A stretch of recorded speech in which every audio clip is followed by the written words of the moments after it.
আরব আমিরাতের বিভিন্ন প্রান্ত থেকে প্রবাসী বাংলাদেশিরা নববর্ষ বরণের আয়োজনে অংশ নেন স্বতঃস্ফূর্তভাবে। পরিণত হয় এক আনন্দঘন মিলন মেলায়। অনুষ্ঠানে আসা দর্শনার্থীদের জন্য করা হয়েছিল বিভিন্ন ধরনের স্টল। দেশীয় সংস্কৃতি ও ঐতিহ্যের রঙে সেজে উঠেছিল স্টলগুলো।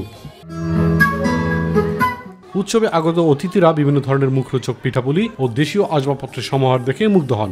দিনব্যাপী সাংস্কৃতিক অনুষ্ঠানে স্থানীয় শিল্পী এবং স্কুলের শিক্ষার্থীরা প্রাণবন্ত নাচ ও গান পরিবেশন করেন। সকাল থেকেই মেলায় মানুষের পদচারণা শুরু হয় এবং সময়ের সাথে সাথে তা এক আনন্দমুখর জনসমুদ্রে রূপ নেয়। অনুষ্ঠানে বিশেষ অতিথি ছিলেন দূতাবাস ও কনসুলেটের কর্মকর্তা সহ বিভিন্ন বন্ধুপ্রতিম 12টি দেশের কূটনীতিক ও তাদের পরিবারের সদস্যরা। এছাড়াও অনুষ্ঠানে শিক্ষক, ছাত্রছাত্রী ও বিপুল সংখ্যক সাধারণ প্রবাসী বাংলাদেশিও অংশ নেন। অনেকেই তাদের পরিবার পরিজন নিয়েও উৎসবে সামিল হয়েছিলেন।